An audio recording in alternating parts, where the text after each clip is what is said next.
Max Blumenthal is an American journalist, author, and blogger who is the editor of alternate news agency. He is also a member of The Nation magazines.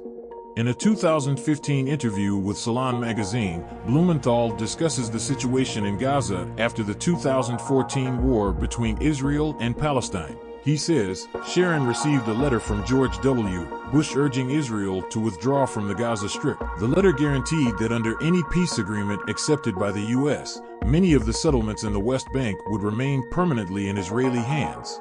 Then, in 2003, Ariel Sharon, the Israeli Prime Minister, proposed a unilateral Israeli withdrawal from Gaza. Shortly after, in February 2005, this was approved by the Israeli parliament as a law. It was immediately implemented in August 2005 and was done shortly after in September 2005. After Israel's complete withdrawal from Gaza, Gaza's airspace, sea access, and 6 of the 7 land crossings came under heavy Israeli control.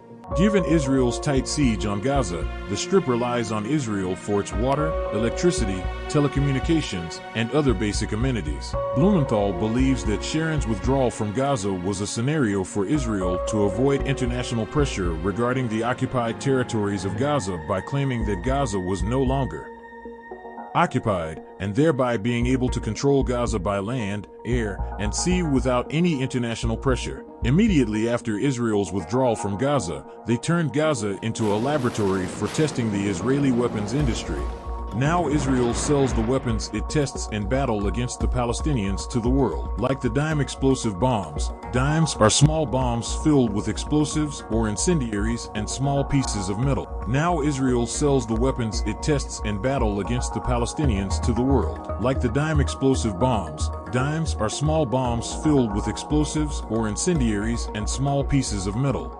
In addition to causing fires and explosions, the metal scattered by the explosion of these bombs caused severe damage in a small area. The U.S. first used them in Afghanistan in 2001 and 2002. These bombs have evolved, and some newer versions use toxic materials and radioactive materials like uranium.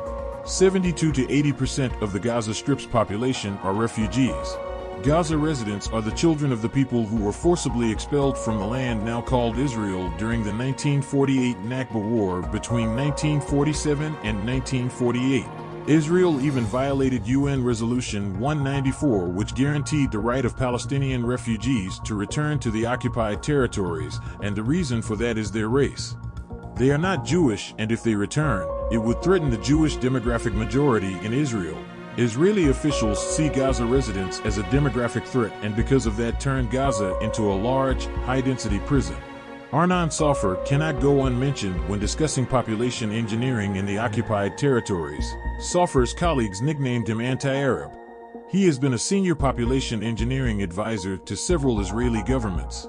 Population engineering in Israel means forcibly ensuring a Jewish majority population in the occupied territories. He not only conceived the unilateral withdrawal plan in Gaza, but also the separation wall plan. He wrote to the Jerusalem Post, 2.5 million people living in Gaza in a severe siege. This will soon turn into a humanitarian catastrophe. With the help of fundamentalist Islam, these people will be bigger animals than they are today. The pressure on the borders will be more terrible, and a horrific war will break out. If we want to stay alive, we have to kill and kill and kill every day, from morning to night. Israel's goal is to eliminate Gaza residents as a national movement and turn them into wandering Arabs trapped on their ancestral land in the West Bank. Israel wants to make them fourth-class citizens to provide labor for low-level jobs in Israel, or just keep them in pure refugee status, without any political leadership or national goals. Gaza's population is very young. It is one of the most densely populated areas in the world. Children have seen nothing but war. Gaza has survived relatively well as a developing community under siege. Israel's bombings have destroyed the healthcare system. There is no electricity or services.